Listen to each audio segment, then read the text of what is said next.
right, we are ready to go. Welcome everybody to the Sunday night call. Tonight's topic, John, how long ago did you snag this spot? It was a long time ago. It was right after they announced the bumper changes in the fall. I think it was like end of November. It was something crazy.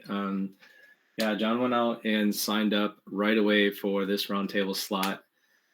So this has been on our calendar longer than any other roundtable that I think we've ever scheduled. So I'm very excited about that. I'm going to repeat this because we just started the recording and I had said this already, but for anyone who's interested in joining the mailing list, getting this meeting set up on their calendar so they get a reminder, seeing the link to all the previous roundtables. I think this is the 65th roundtable. All of those recordings are on YouTube on the KnightKrawler YouTube account. So you can visit team2052.com/roundtable to get links to all of that stuff. All right. Well, with that, John, the table is yours. Can you give us an introduction to who you are and give us and go ahead and kick off your presentation? Sure thing. So tonight we're going to be talking about bumpers. Put a link to the presentation in the chat for anyone who wants it to reference back later in the season or to send on to additional people. Also, all of everything I plan to say today is in my presentation notes on the presentation. So you may find it easier to find your any information after the fact by reading the presentation notes instead of watching the video. You're also going to see a number of pictures throughout the presentation of bumpers, many from my team, some from other teams as well. Please don't judge any team based on what you see in the pictures. The pictures may be 10 years old. No one on that team may still be involved with FIRST from back then. You just don't know. So don't judge anyone. I see we already have a raised hand, Chris.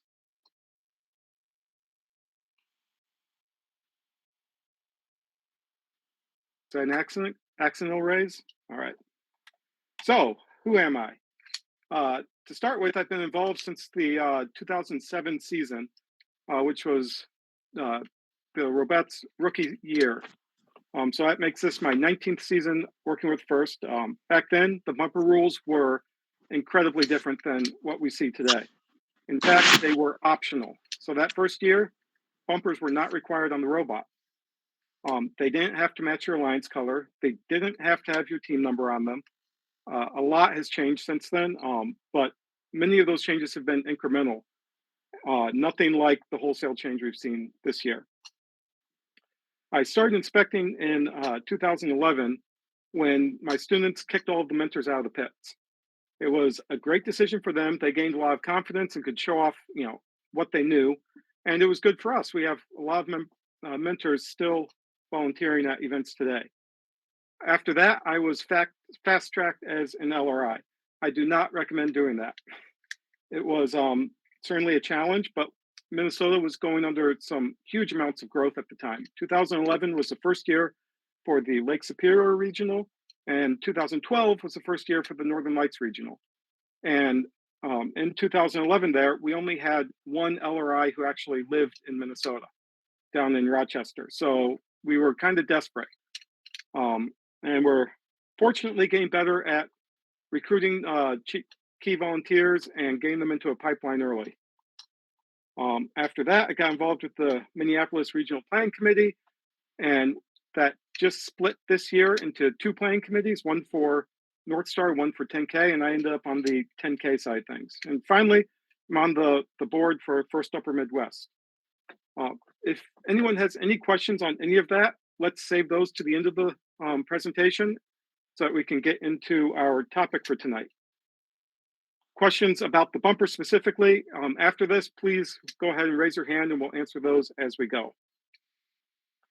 Agenda for tonight. I have a few introductory comments to make about the bumpers and the rules in general, and then we'll get into a review of those rules themselves. There are a number of rules. They interact together. It's going to get detailed.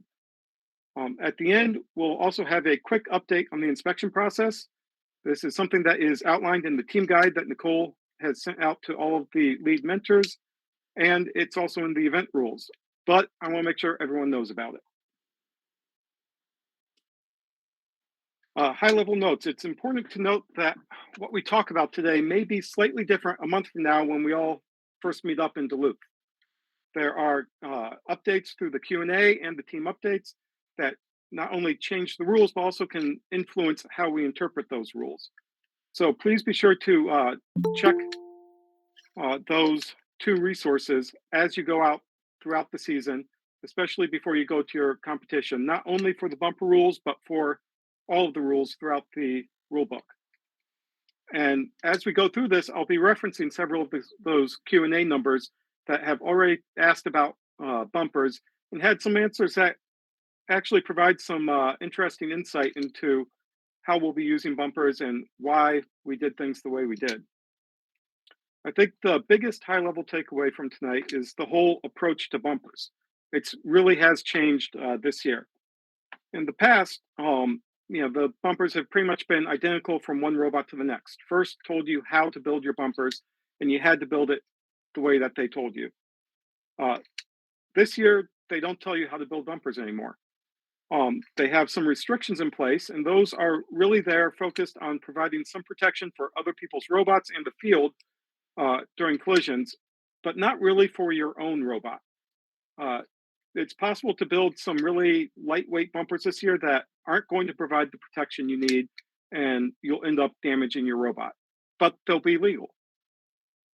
It's my hope that throughout this presentation, you can start to see some insight into how LRIs and inspectors see the rules and how we approach them when we're inspecting your robot. Particularly when talking about bumpers, our goal really is to help ensure that your robot stays together as you play the game. No one likes to see a broken robot, especially if it means that you miss a match, as that affects not only you, but your alliance members as well. Every good document starts with a preamble, and the bumper section of the rulebook is no different. There's more to the preamble than I have here, but I wanted to highlight this section particular. In addition to this, they have links to the bumper guide and kitbot instructions that can help you in building your bumpers and attaching them to your robot if you are building the kitbot. This part, however, talks about the tolerance used across the bumper rules. This way, they don't have to include this tolerance in every single rule. Instead, you know that this applies to all of the bumper rules. That means that if you build something, that's a little bit off, you're going to be okay, so long as you're building to the listed dimensions in the rules and not really trying to ride that line in terms of getting the smallest bumper or whatever the case may be.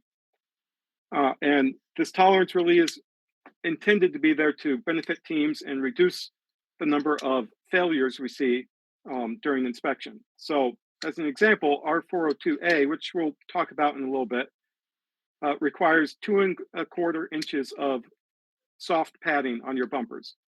So that means if you give a big block of padding material to one of your mentors to cut down, and they screw up and cut it a little short, because we know mentors are not good at that sort of thing, it's probably going to be okay, because odds are they aren't going to be more than 1/4 inch off.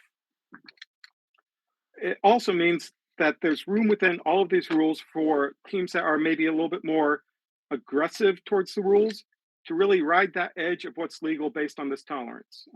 I don't recommend doing that. In fact, if you forgot about this tolerance altogether and just went through the rules and went with what it said there, that would be the best thing for your team, because then this tolerance will come in and save you, as opposed to being the reason you fail. And in particular, if I can look at your bumpers and say, yeah, they look pretty much the same all the way around, and I measure that padding in one spot and find that it's, say, 2½ inches, then I know that you've met that 2¼ inch requirement all the way around the robot. But if I measure it and you're right at 2 inches, then I have to check multiple points across your robot to make sure that I didn't just happen to luck into a thick part of your padding. So please don't take advantage of the tolerance if you can avoid it. After this, we have the first rule. This one really shouldn't be a surprise for anyone. We had this exact same requirement last year. The big difference here is that gap size. Last year, there was allowed to be a half-inch gap between bumper segments, and that's been increased this year. So you have a bigger cushion if you don't cut your backing material quite to the right length, or your mounting is slightly off. It's not going to be that big of a deal. Um, but you really want to stay away from having any large gaps. I doubt we're going to have any through the bumper intake designs like you see pictured here in the future, because the intent really is to ensure that bumper to bumper contact, and those have proven to be a damage spot in the past, especially with swerve drives where you can drive leading with that corner of your robot. I want to note a change in terminology in this rule. Previously, we referred to the frame perimeter, and now we're talking about it as the robot perimeter.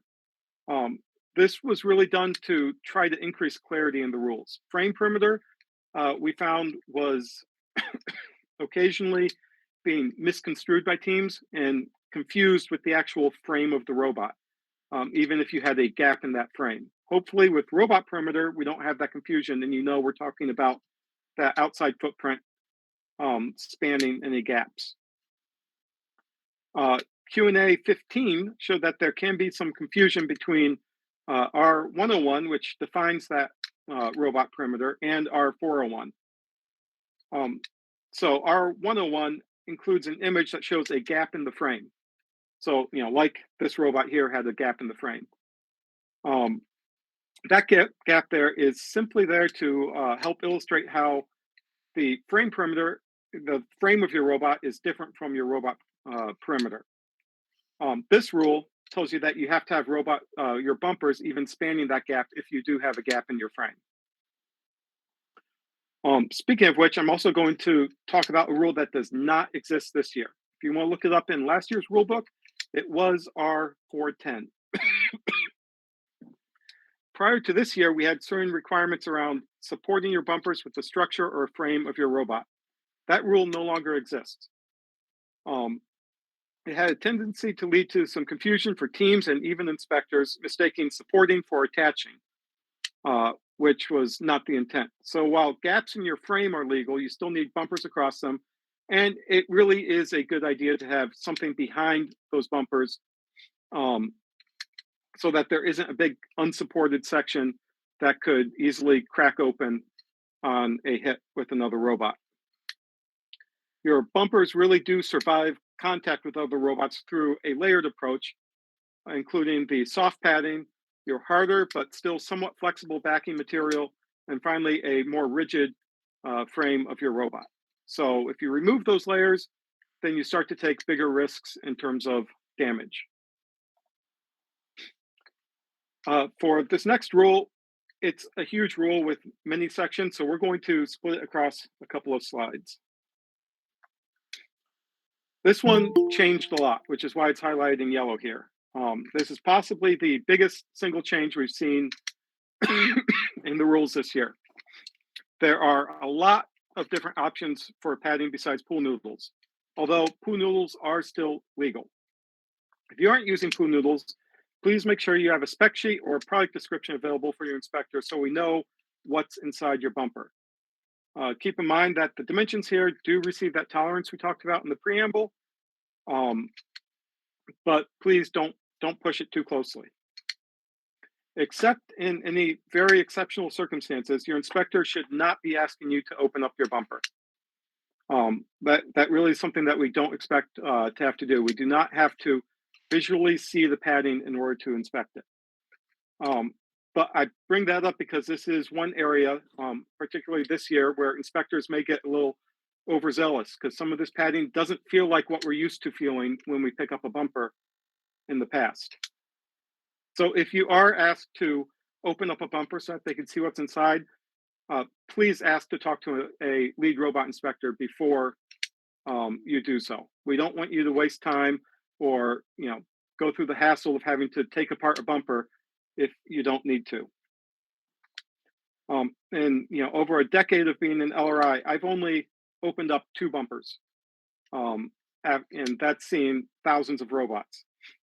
In one case, a team had ironed on the numbers onto their bumpers after they assembled them, and they melted the pool noodles, which created a very noticeable difference in how they reacted. In the other, the team couldn't find 2.5-inch pool noodles, so they used 3.5-inch noodles and ran them through their bandsaw to get them to fit. Again, it was something that was incredibly noticeable when you looked at the bumpers and felt them. And in both cases, I actually spent a lot of time talking to the team about what happened before we got to a step of saying, okay, we need to open it up and try and fix this to make it a little bit more legal. I also want to highlight the last line on this rule. You can use different types or shapes of foam, and you can layer them to get the result you want. But you want to be careful with how this interacts with our 407, which we'll get to in a number of slides here. That rule is bumpers shouldn't be wedges. You cannot have a softer material, vertically on the top with the harder material below, such that when you hit, that softer material compresses and it creates a wedge that will cause another robot to drive up on top of you. You also can't go the other way so that you drive up on top of other robots. We also have already had one team this year ask their local LRI about using Great Stuff spray foam to fill in gaps between pool noodles, presumably to give them a firmer bumper and try and fill in some of those holes and overall improve their bumper. That stuff is the type of insulation you might find sprayed in around a door frame before they plaster over the wall. You want to be careful if you are considering anything like that. That type of product is typically a polyurethane and not legal. It's not the polyethylene listed in the rules. So if you do want to consider something like that, get a spec sheet, make sure it is a proper composition in order to be legal. And you also might want to do a test spray first, spray some, let it set, and then see how it reacts. A lot of times with those materials, once you push into it, it permanently deforms and it doesn't spring back like we would want to with a bumper. There is a lot of information out there about squishing foam. In particular, this thread on Chief Delphi, Let's Talk About Squishing Foam, is a great resource to sort of learn about this. They've done a lot of analysis of different materials and different compositions to see how far a certain material squishes given a certain amount of force. And doing that, you can determine how much energy is absorbed when that material squishes. And that's simply by looking at the area under the curve. And so I particularly want to point out the hollow pool noodle, which is this dark blue line down here near the bottom, one of the worst ones we have. And the solid noodle, which is this orange dashed line right here. Quite a bit better, but also not the best we see on this line.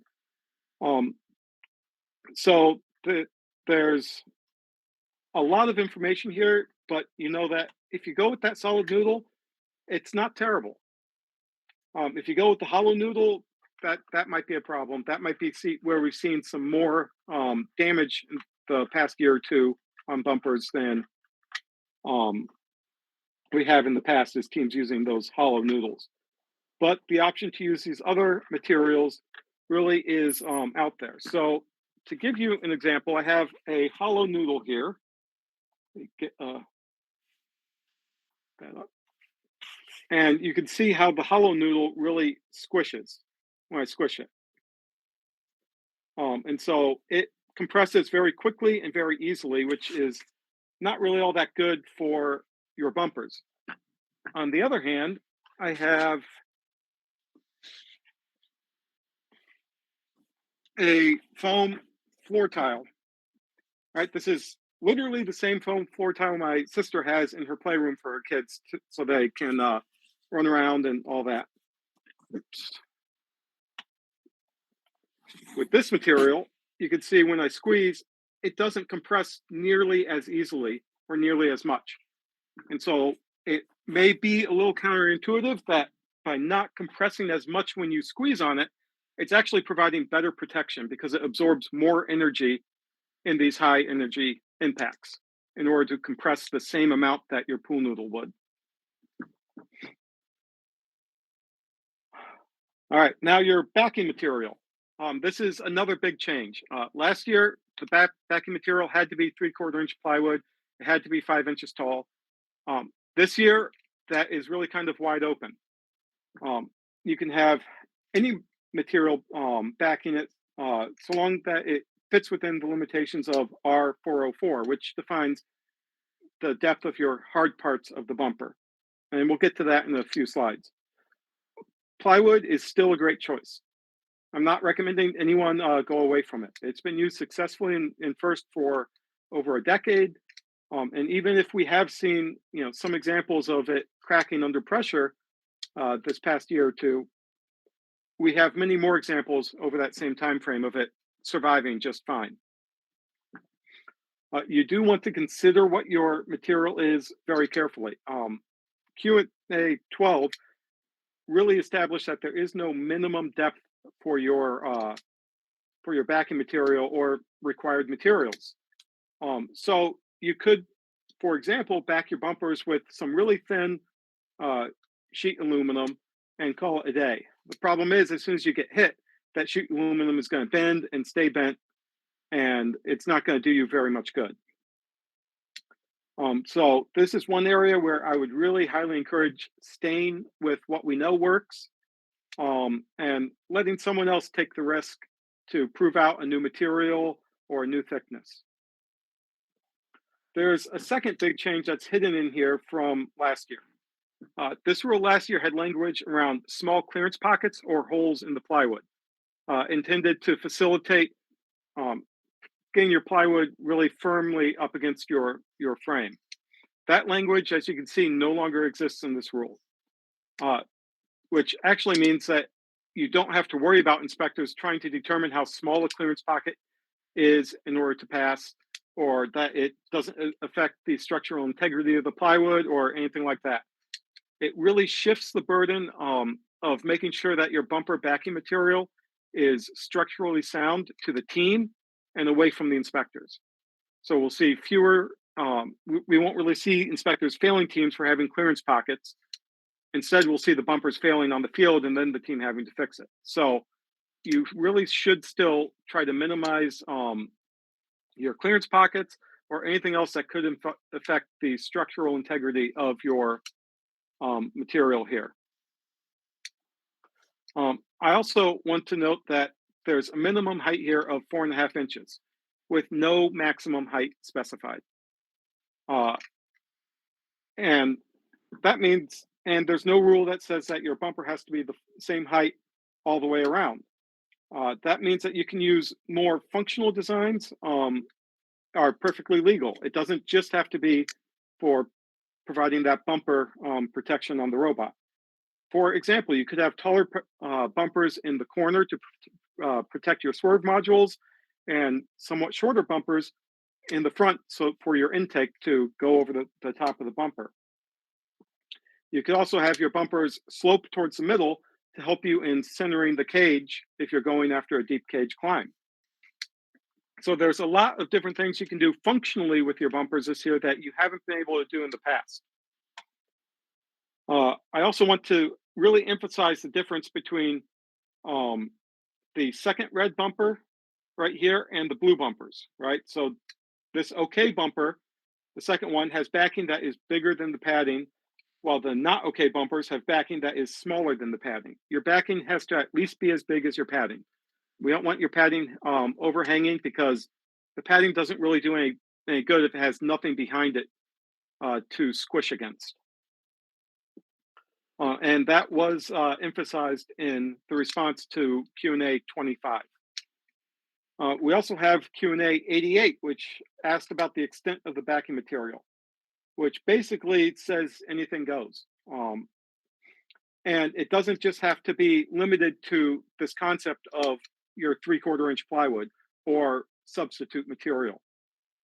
You could have your plywood backing your bumpers, and then you could also have, say, a 3D printed cover for your swerve module bolted permanently onto your bumpers as part of your bumper assembly. And then it gets weighed with the bumpers, is part of your bumpers, is determined to be part of your bumper backing material and not part of the robot. Alternatively, we've seen that bumper backing material can go higher, can extend higher, and you can even have it slope inside of your robot. It can extend as far into the robot perimeter as you want, which may provide some nice functional performances for any teams who wish to go that route. So if you really stop and think about it, these new rules are making bumpers part of the design challenge and letting you use your bumpers to help with the actual design of how you are interacting with the game and not just something there to protect your robot.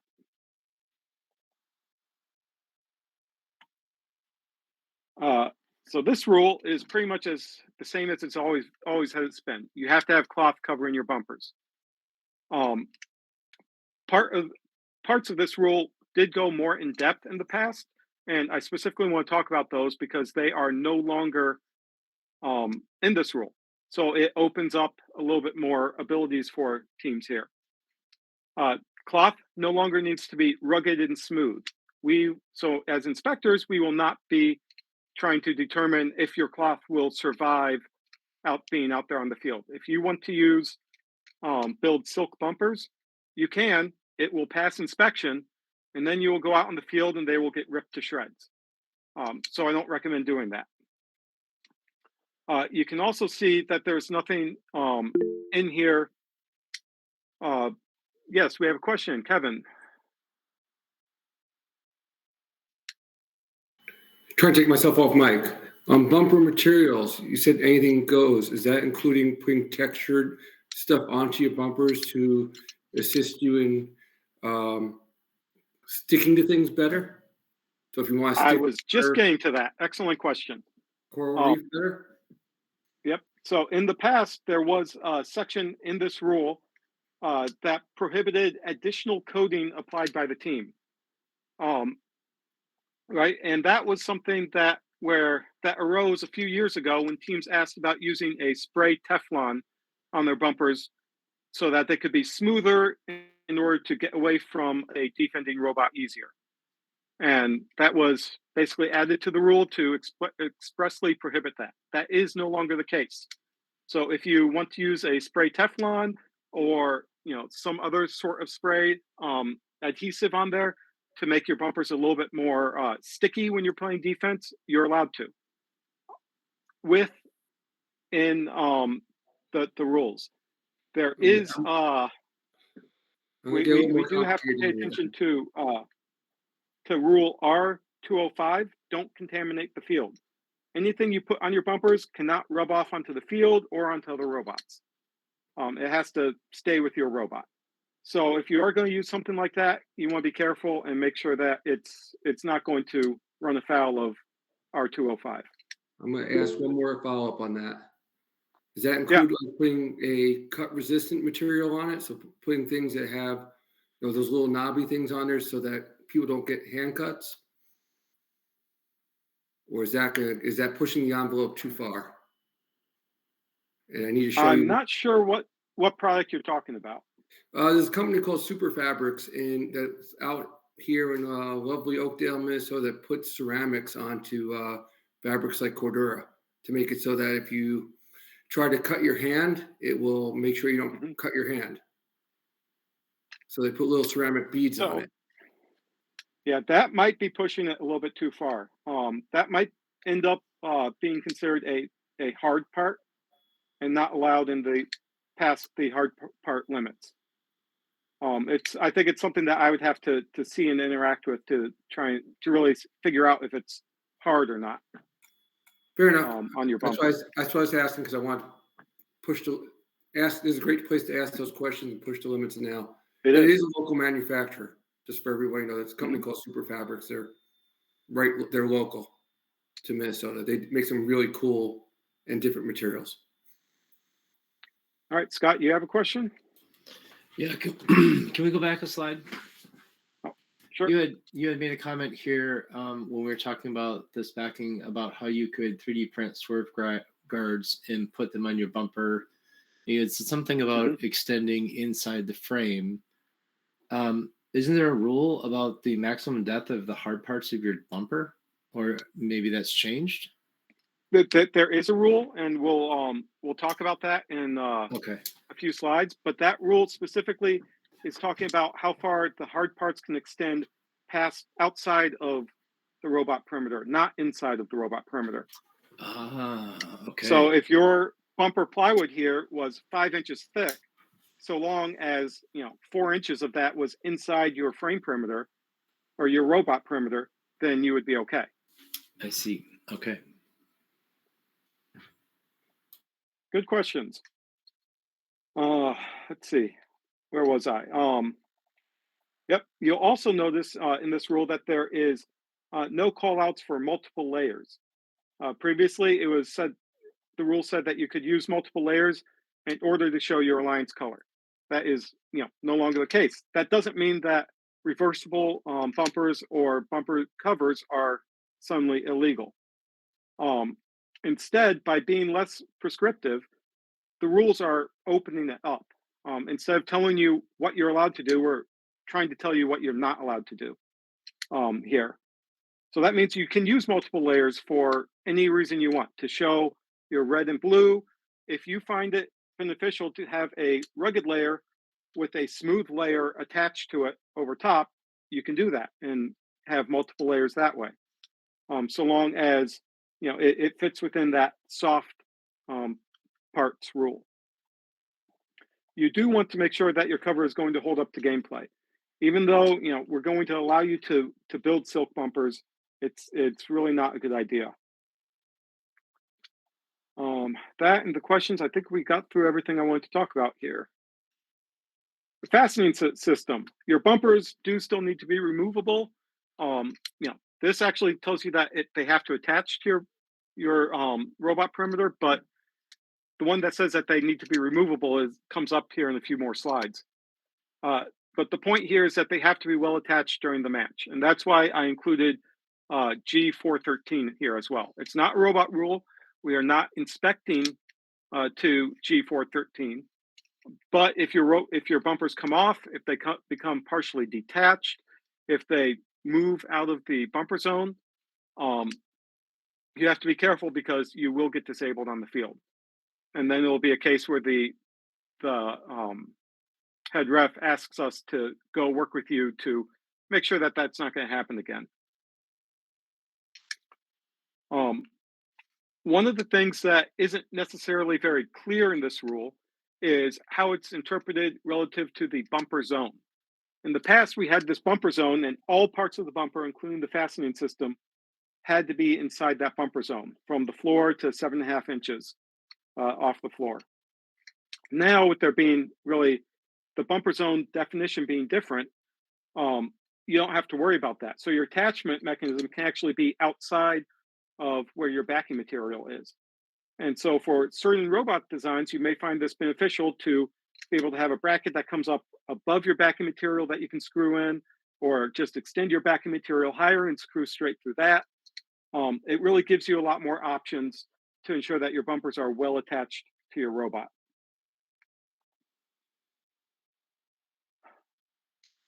Bumper extension limit. So combined with the earlier rules, this one gives teams more flexibility in adding additional padding if they want. So I think this partially gets to what you were talking about earlier, Scott. Your bumpers can only extend 4 inches out from your robot perimeter. So even if you're dark helmet and you go plaid, you can still only go 4 inches. Your typical bumper in the past would extend about 3¼ inches. That's your 2.5-inch pool noodle plus your 3/4 inch plywood. So with this rule, you can add some additional padding in there to give you more protection if you expect that you'll need it this year. So the biggest variability we'll see in terms of how bumpers look, I think, might come down to how thick is your backing material and how thick is your padding in terms of how deep your bumpers are. And then, of course, you also have the height of the bumpers being somewhat variable as well. So while your thicker bumpers have the potential to absorb more energy and protect your robot better, that comes at a cost, right? A thicker bumper is going to weigh more, and it's going to give your robot a bigger footprint on the field, which you may not find to be advantageous. So there's probably a balance to be had there from all teams. I think looking at what we've had in the past and using that as sort of your basic guideline is probably a good idea, along with what's required here in the rules. Bumpers must be soft. So this is the other part of the rule, Scott, that you were getting to. It's a little different from last year, but the results really are the same. Last year, your hard parts could extend up to 1 inch, but with your 3/4 inch plywood making up most of that, you still had at least 2 inches of padding beyond any hard parts that may stick out, right? If your 2.5 inch pool noodle was there and you had a bolt head sticking out for an extra 1/2 inch, you were still fine with at least 2 inches of padding. Now we make that requirement a little bit more explicit here,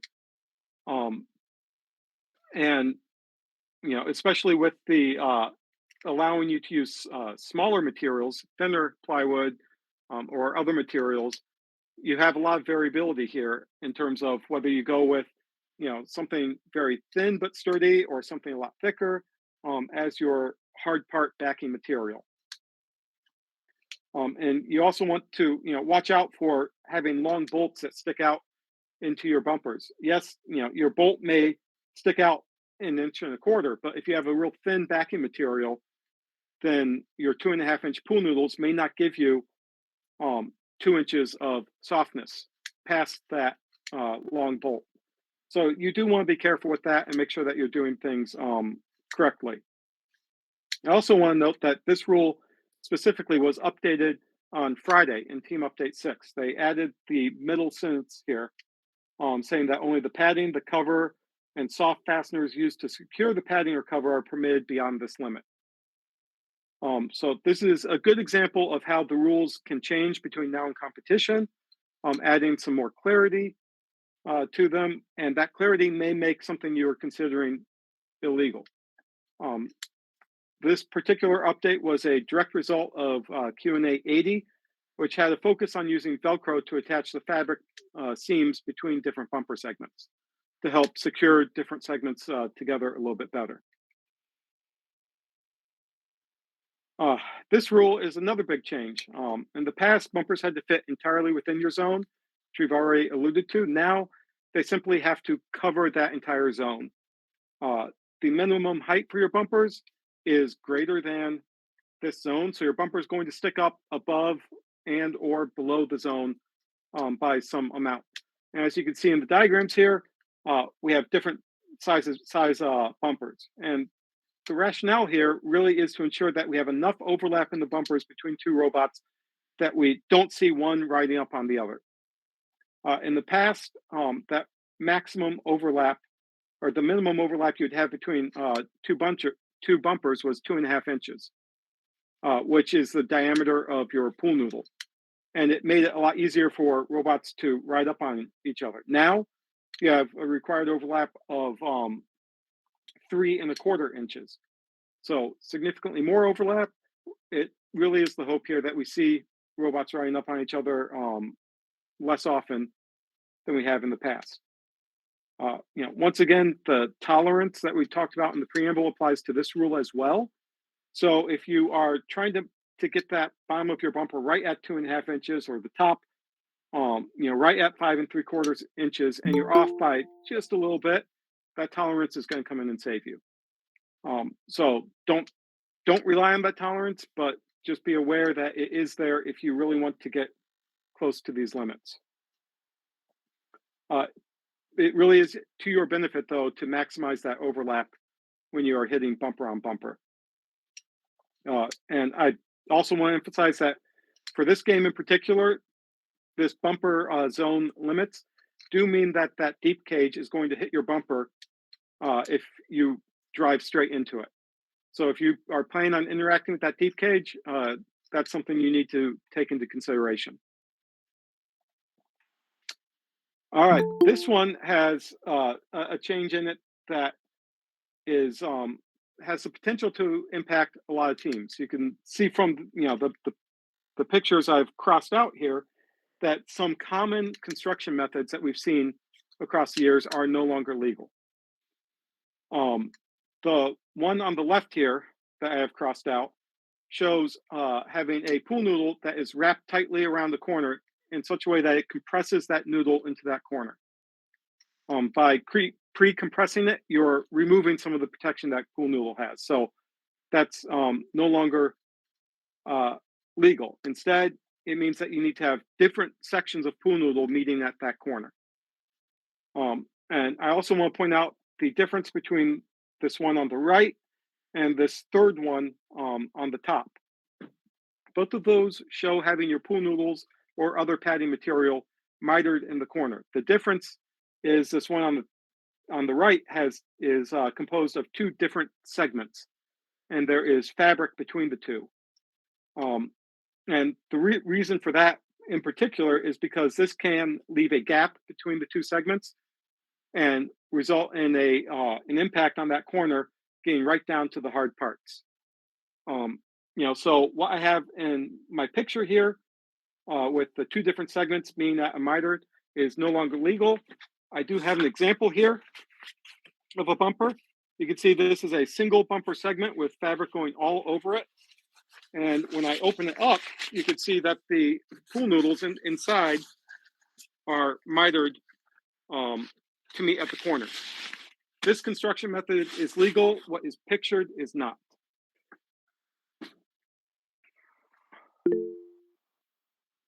Question AE. Hi, yeah, this is Amanda. I just wanted to specify that these pictures imply that it's okay to radius your corner if you're using two rectangular blocks of foam, as long as you have 2¼ inches from that corner point. Is that correct? Rather than having a square corner? Yep, and that is actually what is in right there in the text, saying that the material has to extend at least 2¼ inches from the corner with no gaps. See, the purpose there really is that 2¼ inch radius. So I have follow-up question later. You can see this is one of my team's bumpers from this year, and we do have the corner radius. Perfect. My follow-up question to that is, if you are using rectangular pieces such as most of the three top drawings on your slide, the distance out from the corner backer to the corner is going to be larger than the 4-inch limit. And so the diagonal? Yeah, on the diagonal. I've never had, that's probably been that way for years and it's okay, but I just realized that when I was analyzing all these rules. Is that going to be good? I don't foresee that being a problem. But you're right. This diagonal does get much larger than what you have here on the vertical or horizontal on the image. I'm going to bring that up on the LRI Slack and see if we can't get some clarity on that in a team update. I expect that is just fine, and what we really care about, in terms of what you see on the picture, is that horizontal or vertical distance, not the diagonal distance.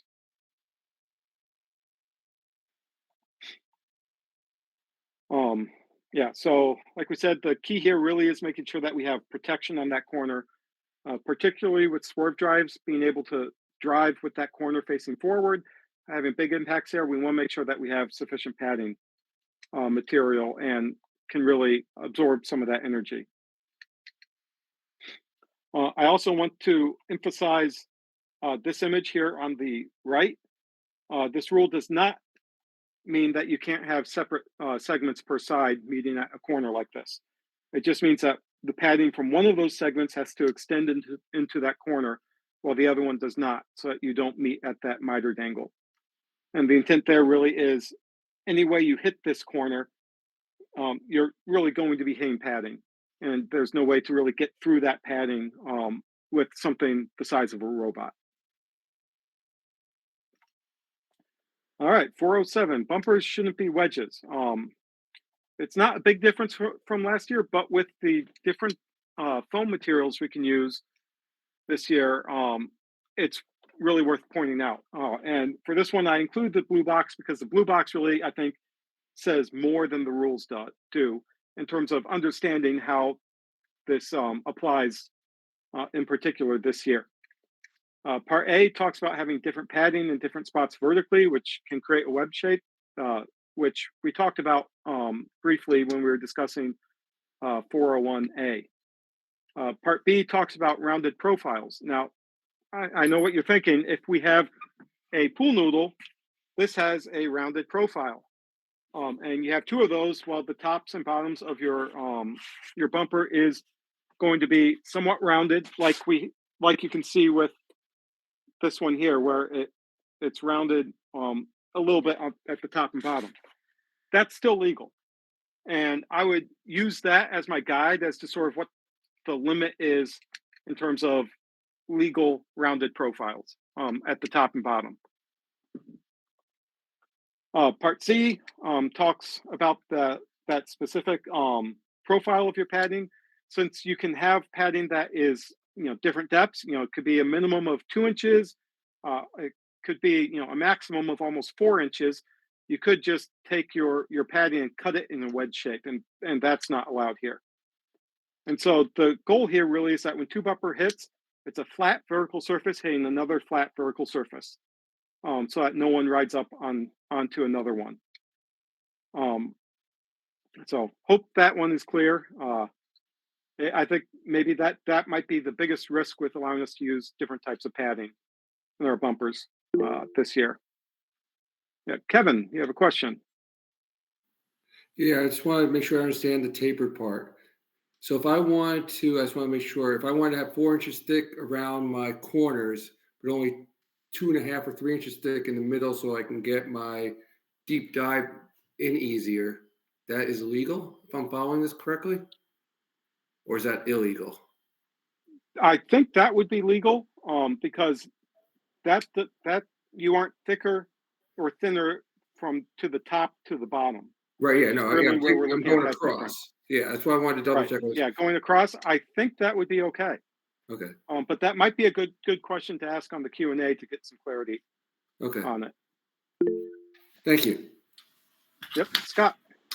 John, when I was reading the rules, I thought that the wedge rule, the rounded profile, or the angled profile rule was restricted to you could have a taper, but it had to be outside of our required bumper perimeter.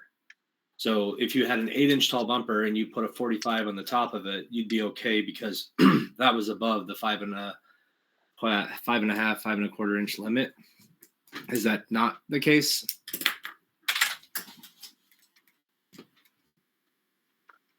That is another good question.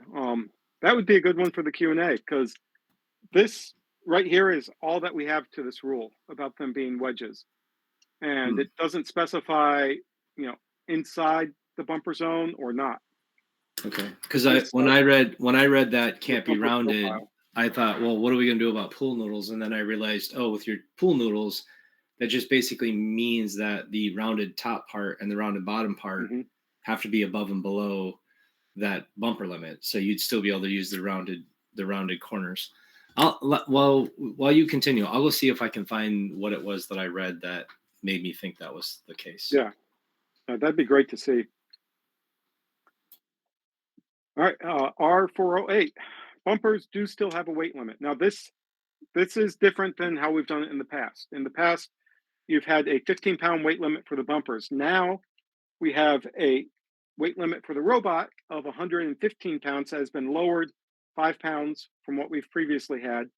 And then a weight limit for the bumpers plus robot of 135 pounds. This means that your bumpers can be 20 pounds. They can be 50 pounds if your robot weighs less. So you can really build some sturdy bumpers if you have the weight to do so. And Q&A 102 makes it clear that bumpers don't have to be uniform around the robot. If you need to adjust your center of gravity, building a heavier bumper segment can be a great way to do it. because that puts your weight down low and it gets that weight as far outside the robot as possible, so long as you keep that weight within the hard parts limit. It is, however, in your best interest to avoid the temptation to build some sides of your bumpers light in order to shift that center of gravity. Bumper segments that are trying to push that lightweight side of things are going to be more likely to fail. And if it fails out in the field, you'll get disabled and you're just going to have a bad day. Instead, build 3 sides normally and build that 4th side to be a heavy side, instead of aiming on the light side. There's nothing new with this rule. Bumpers shouldn't move, and they've really never been allowed to move. So Q&A 77 posed a rather interesting question sort of related to this. While that one is mostly around Rule 101, defining the robot perimeter, it impacts this one as well, as it sort of points out that your robot perimeter might be somewhat flexible. If you build your frame out of polycarbonate or something, then that frame might have some flex to it. Minor flex like that is not going to be an issue, so long as there's nothing significant moving your bumpers. In fact, I have seen in the past teams who have built their bumpers and their robot strategically so that they gained a lot of structural rigidity in their robot from having the bumpers attached to the robot, to the point where they wouldn't have driven their robot around without the bumpers attached.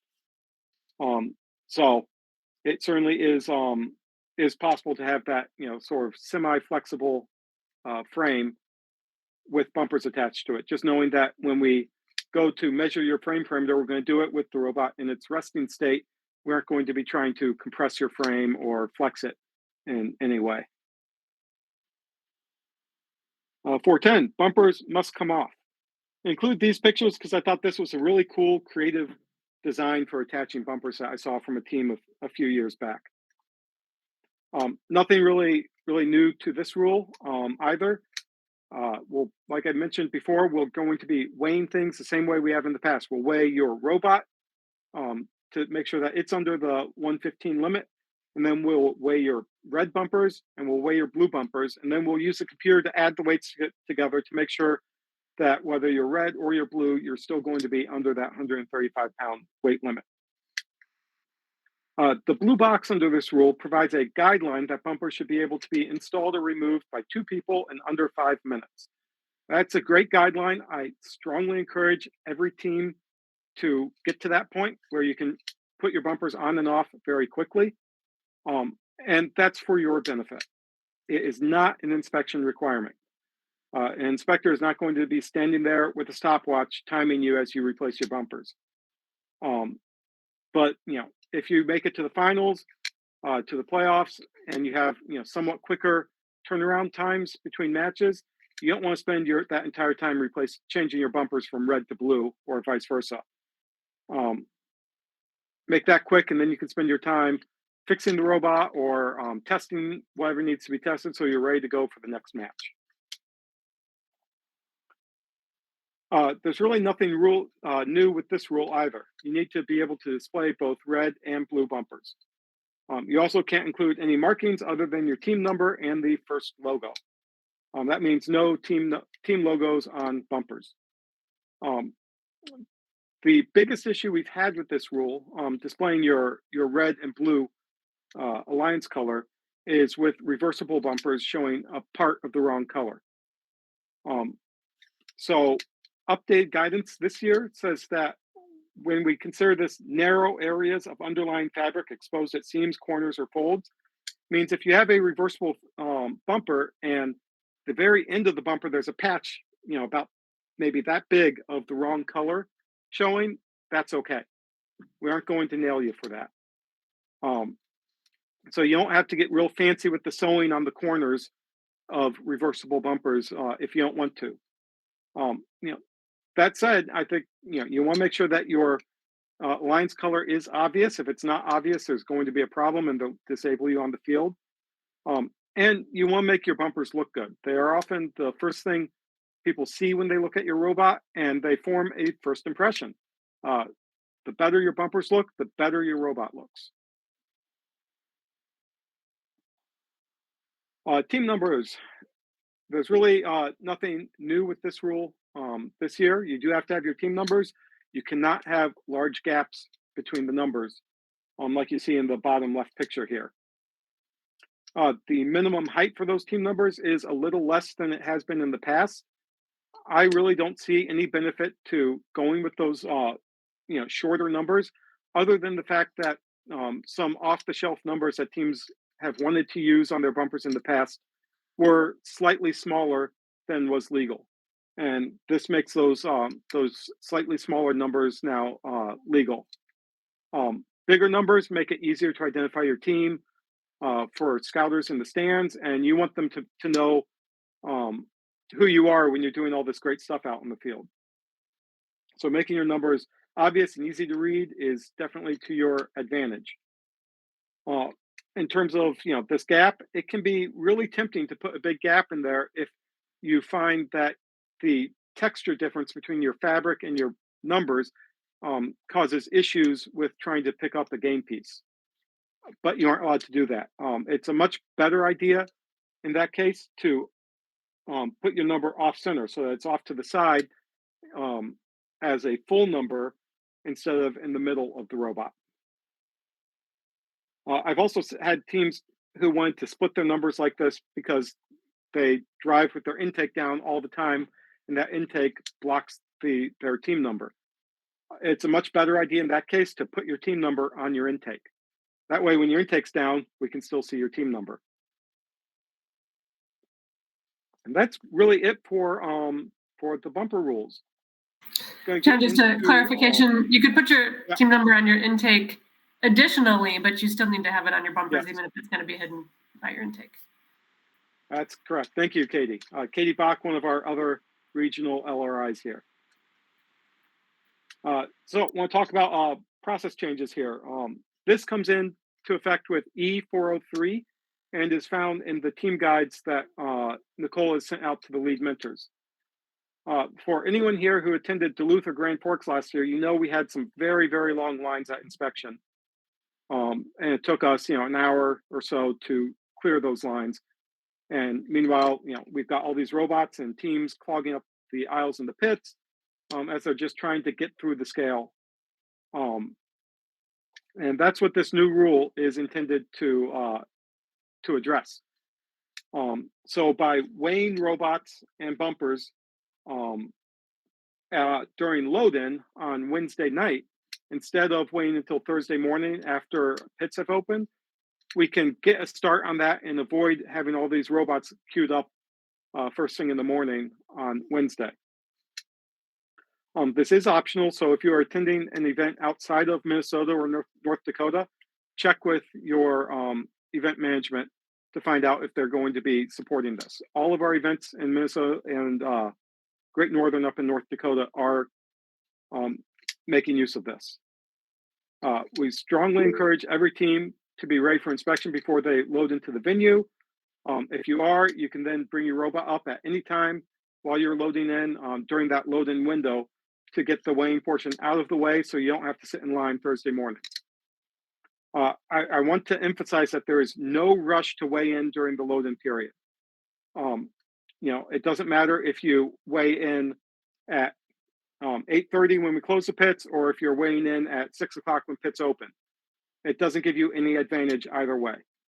The change here is really not intended to give any team an advantage in getting through inspection quicker. Whether you're a local team that loads in as soon as it's open, or traveling and you can't load in until Thursday morning, you could still weigh during that load-in period. Every team will need to send a representative up to the inspection station Thursday morning to let us know that you're ready to start the inspection if you weighed in during the load-in period. And that way, everyone's on an equal footing. We have a question from Sandy. I just had a question. If we're going to be doing the weigh-in on a Wednesday night when we load in, will we be allowed more people to come in to do the load-in? Nope, we're still limited to 5 people for load-in. Okay, Thank you. Yep. Particularly, teams may find it advantageous to send a couple of people with their robot up to the inspection station while they're getting their pit set up. And maneuvering things there. I know sometimes things get tight before you get things all put away. And we'll open it up to any other questions or comments or questions about robot rules in general. I'll tell you, one of the most common questions I've gotten so far is, what padding is the best one and what should we be using? And as you saw earlier, there really is no one correct answer. There are a lot of good padding options out there. My team is using foam floor tiles. We got these at Sam's Club. We cut them up to be about 2.5 inches thick, and then we layer them up to make a 10-inch tall stack, or a 5-inch tall stack behind our plywood. Question from Jeremiah. So what are you using to sandwich them together? We just used some double-sided tape to temporarily secure them together, and then you might be able to see we have some black duct tape here, just holding them on the wood for construction purposes. And then once we get it built completely, it looks something like this.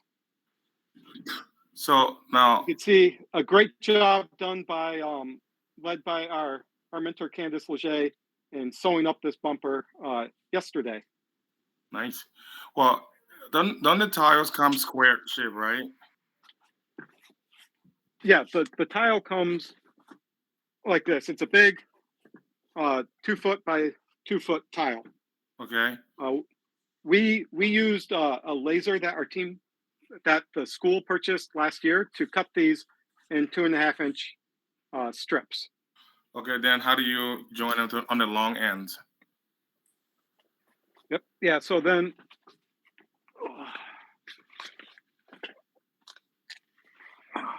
my office is really not built for having bumper-sized things thrown around here. You could see, right here, it's just a butt joint. Okay. For there, in the middle where it needs to go.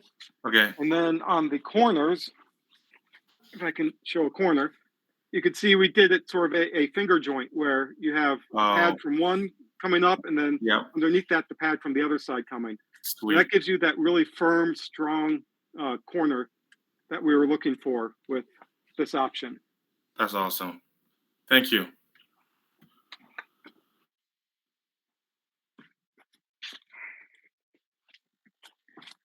Other questions about bumpers or robot rules in general?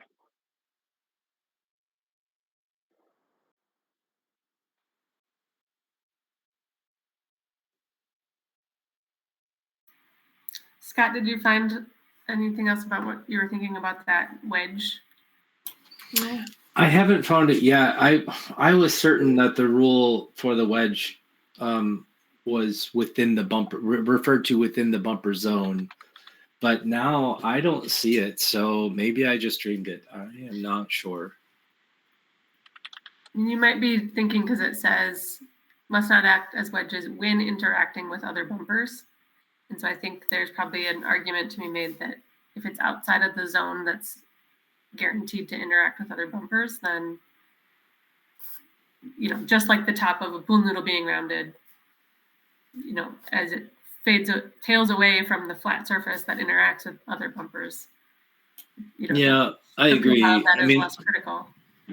I agree. I mean, I think there is an argument here that, especially if let's say that you made your bumpers really tall in the corners to protect your storage modules. If you 45 them away, but that 45 started 8 inches off the ground, that wouldn't be a violation. But I don't see it. I don't see what I thought I saw previously, so I don't think it's there. I think I found it. Oh. So Team Update 3 removed an example from R407. So there was the example, bumpers with significantly rounded profiles near the top of the bumper zone as the example was removed. as a result of Q&A 26. And they Okay. specifically in the Q&A said a pool noodle used as part of padding may be located with the top of the noodle at the top of the bumper zone without violating R407.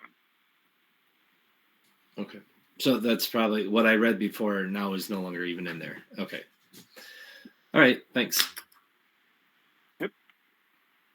Kevin, you have a question? So question, comment.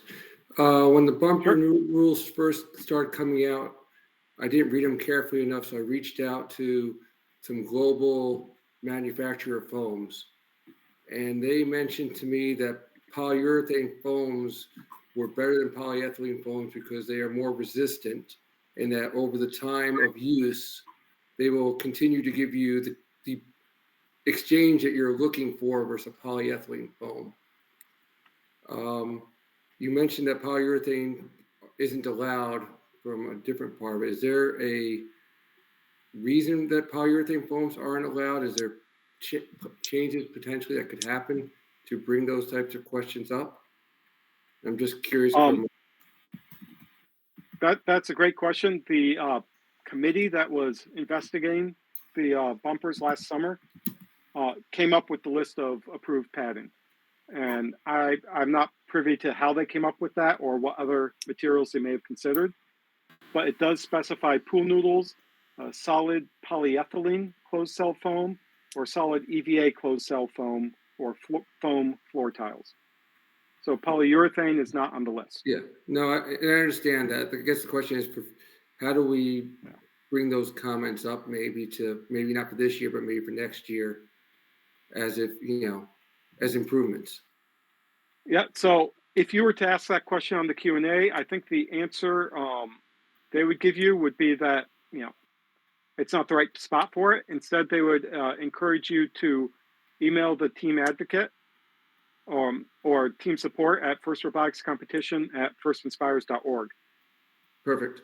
With your thoughts. Thank you. Mm-hmm.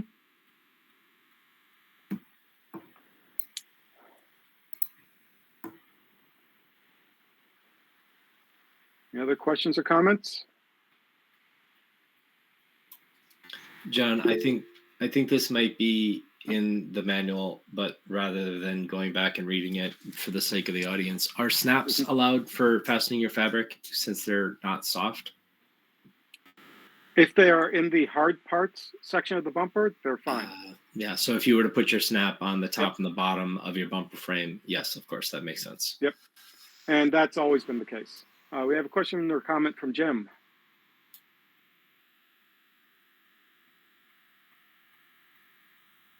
You're muted if you're talking. Yep, just a second. Yeah, I had to hold my mouse again. Sorry about that. Question / observation, basically for everybody. Jonathan, probably you and Katie more so because you've done more of this.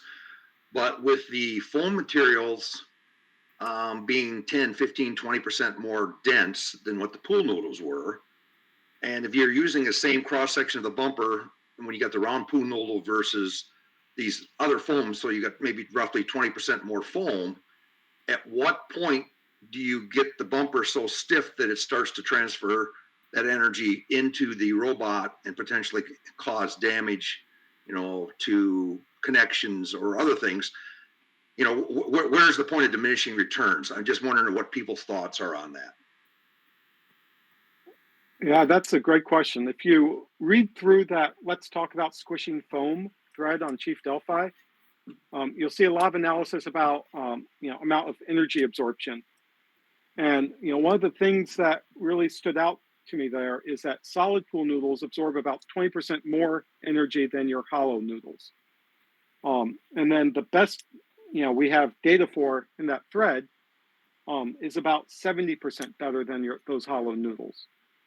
And so if you consider two max weight robots hitting each other, going full speed, from across the field, you end up with somewhere around 12 to 1500 joules of energy in that collision. And these bumpers, for the best we have, can absorb somewhere around 1,000 joules of that energy. which I think is great. Whereas your pool noodles would be, more like 600, 500, somewhere around there. Okay, thank you. Mm-hmm. Yeah, AE. Hey, I was just curious if you'd seen Swift is putting out a bumper product this year, and I wondered if you had taken a look at it and what your thoughts are on that. I have Not looked at it on their website. How good it might be. Yeah, neither me nor my team has $1,000 to spend buying a bumper, unfortunately. I think it's great to see suppliers gain into trying to provide teams with good, high quality bumpers. I think the price point is not there for it to really benefit that many teams. It's not very fun to do either, just to buy your bumper. Right. Would much rather spend a whole day struggling with fabric and team numbers and. I admire the layering on that tile that you did, because I decided we weren't doing that. It looked too painful. Mm-hmm. Yeah, it really wasn't that bad cutting all those foam tiles because we had the laser machine. So it's just a question of putting them in, hitting run, putting it in, hitting run, and as it cut it out. Scott, you have a question, comment? Yeah, I'm aware of the enormous amount of conversation around foam and squishy foam and more rigid foam and stuff like that. But what I haven't heard anyone talk about, and I'm curious if you or anyone else on the call has an opinion on this, is I haven't heard a lot of analysis on the backer material. So I have a thought or philosophy that the reason why so many frames got broken last year in all the competitions, yes, foam was an issue, but also the amount of deflection that your bumper board transfers into one point in your frame. So for example, in the middle of your frame is the reason why you were getting cracks in that spot. So if you were using something more rigid as a backer board, you would distribute that impact across the entire frame instead of a point deflection into the center of your frame. I'm curious if anyone's had any thoughts about, foam is fine, but maybe we need to use oak or hickory or aluminum as a backer material. Well, aluminum's not going to bounce back. Steel, something that will give and then come back, but also have a lot less deflection on an impact. Yeah, I definitely stick with something that is a little bit more flexible and isn't going to just bend and stay bent. But no, I haven't heard much discussion about it.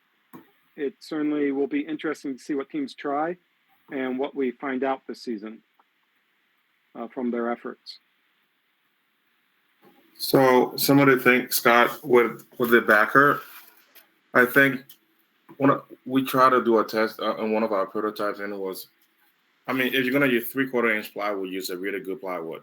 Don't use, cheap plywood, because plywood is meant to withstand a lot of force, and that's why it's layered.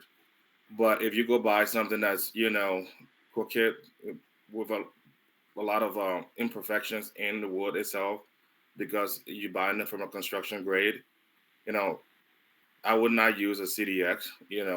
I probably use a 3/4 inch plywood that's meant for, much more with all the meat in it, not, chipped out, missing part here and there, because then those are all factors that you are introducing into that, force transfer, factor part. Mm-hmm. And I think John mentioned it early on, but probably worth pulling into this discussion as well, is that we used to have a requirement about the maximum span, basically, that your plywood could cover before you then had to have more frame material behind it. That's not a rule anymore. So you're relying on your design and your backer to provide the structural rigidity, and it could be a long span between pieces on your frame. So something you want to think about, and you can add aluminum or steel behind parts of your wood if you want to help with that as part of your backer. Yeah. Another thing to consider, I think in the picture I had on that that showed the broken plywood on that slide, you could see that the plywood was only broken at the top of the bumper and not at the bottom. And I think that was in part due to how it was attached to the robot.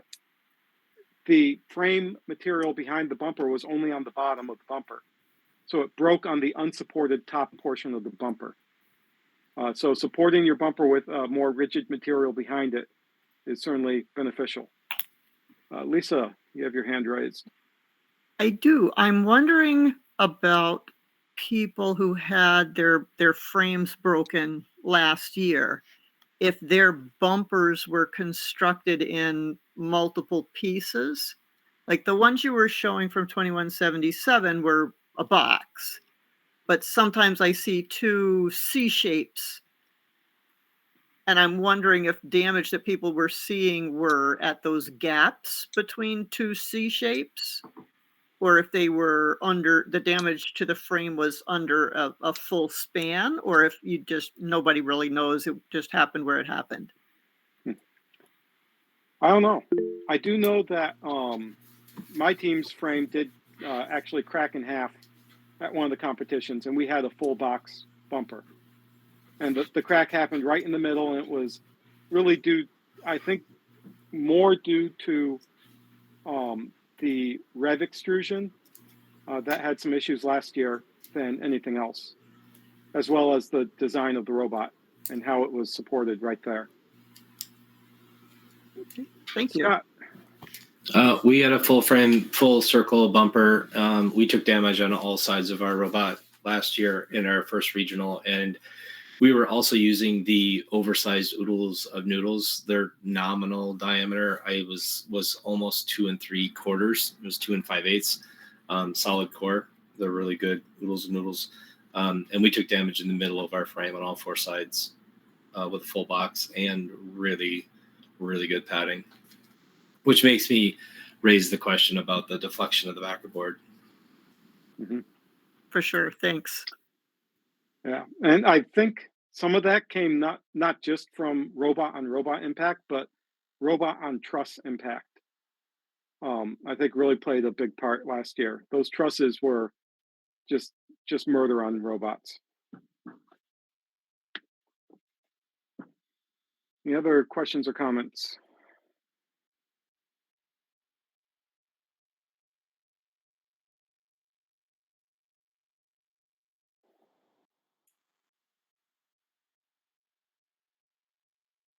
Well, I think that's all I've got, Scott. All right. How about a big round of applause for John? Thank you so much. Great examples, very in-depth. Excellent job. Thank you. So let's give a quick plug for next week. Yoji, are you still on the call? Yeah, Scott, I'm here. You want to give us a plug for what we're going to chat about next week? Sure, happy to. So it's about more changes in the competition season this coming year. So next week we're going to talk about the new alliance selection process. I want teams to kind of be aware of what that process is like and be ready for that. Also talk about the new points model, the regional advancement points model, because that has an impact on how teams will qualify for championship this year. And let's see what else. I guess we can also do a quick update on high school MSHSL qualification. And if there's time, maybe this is a good time to actually talk about scouting and sort of how teams maybe are thinking about scouting for Reefscape this coming year. So that's the plan for next week. Excellent. So another really good session coming up. I'm very excited about how big our attendance has been. So please continue to keep coming back. Also, I know tonight mentors were asking lots of questions. If you're new here, this is a little bit different than what's been the last few weeks. Usually we have students doing more talking, but you can see the mentors are the ones that are double checking all the work and the ones making sure that the robot will pass inspection. So if you're a student on the call and you think this is just a call for mentors, that is not the case. Please come back next week and in future weeks and be prepared be part of that conversation as well. All right. Any last minute questions or comments for tonight's call? Scott, maybe just one thing about next week. It would really be great to have students here because Alliance selection is all about the students. And That's so, true. You know, That is very true. Yeah. it'd be great to have students here to ask questions. So if you're not a student who's going to be on the field, you probably know one. Please encourage them to come, because students that aren't prepared for Alliance selection might find themselves in a bit of trouble. So yes, that's a great call. And also, I don't know that, I think we're full up on Roundtable topics through the end of February, but I don't think we have anything for March. So if you're interested in giving a presentation or just leading a discussion, you don't have to have slides prepared. Anybody can say, I want to talk about this, or I want to talk about that, and just come in and ask questions and not even provide any answers. Just ask questions of the group and get some feedback on some particular topic that you're interested in doing. Also, as we start to get into March and April and May, and our rulebooks are already finished and our code's already all done, we can get back to something that we did in the fall, which is get to know my team. So we've had No Mythic, and also the Gears have done a get to know No Mythic and get to know Gears. Super awesome, wonderful, one of my favorite conversations of the year. So if your team is interested in, hey, you should know what we do, we would love to hear from you. There's lots of teams do things very differently in terms of how they select their drivers, how they select their captains, how they do fundraising, how they do recruitment. It's always great to hear from teams that are doing interesting things and want to share their process or their structure, or just the way they organize their team or building their robot. All right, with that, thank you very much, everyone. Another great chat, and I look forward to seeing everyone next week. Have a good night.